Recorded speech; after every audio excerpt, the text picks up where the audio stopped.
It's good to talk. How much have you seen that on social media the last few years?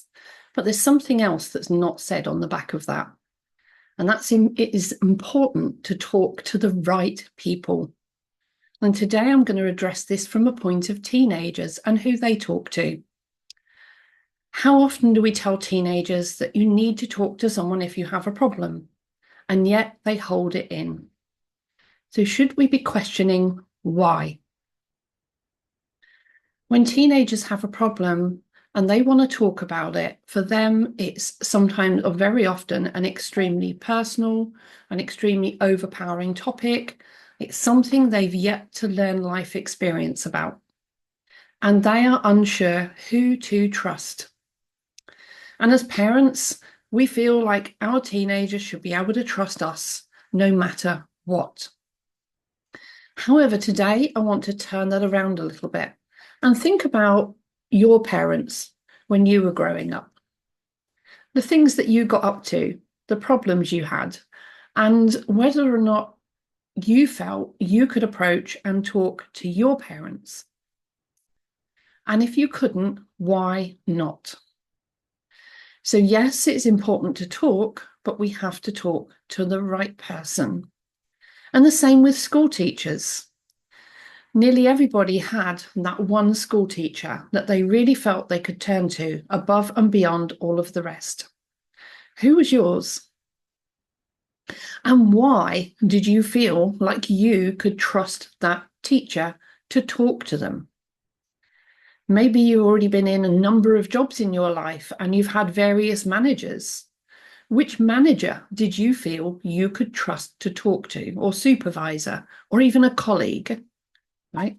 Because it's classic that we will only talk to people we feel that bond of trust with. Now, it's not that our children don't trust us to feed them and care for them and offer them a safe home and stuff like that. Sometimes it's other emotional safety aspects around a specific topic that leave them in doubt about whether or not to talk to us. And it's called offering a safe space to talk. So when you can offer a teenager a way of talking without offering any judgment, any solutions, and you purely focus on your listening skills to let them share their problems and then support them in finding their own resolutions, that is when they are more likely to turn to you for that conversation.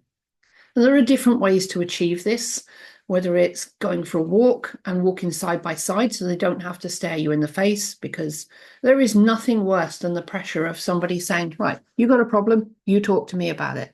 Or I'm here, come on, what do you want to tell me? Come on, when are you going to tell me? I'm waiting, because that is just going to antagonize them, annoy them further, and leave them even more closed off.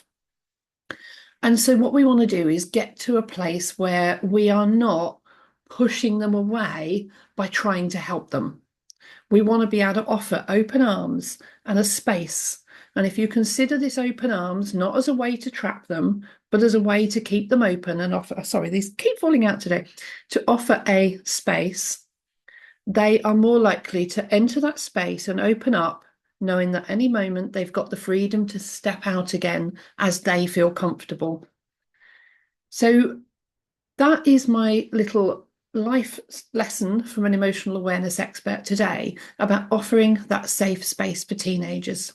Trust, empathy, listening skills, and that safe space is really crucial. But reflect on the people that you've listened to or trusted to listen to you and how that felt when you could open up to that person.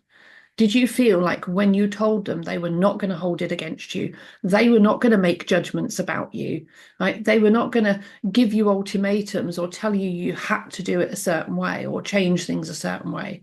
They listened to you. They listened to what your outcome was that you wanted. They guided you in the right direction by perhaps telling you something that had worked for them. Not what you've got to do to copy them, but what had worked for them, or maybe a friend or somebody else. And they've given you the freedom to make your own choices, to create your own personal growth. And that is what we want to do, is take all of that, embody that and offer that forward to teenagers. I hope you have an amazing day. Thank you for listening today. And if you want to know more about emotional awareness and working with teenagers, please check out my Facebook group, and I will pop the link below. Take care. See you all soon for another life lesson from an emotional awareness expert. Thank you. Bye-bye.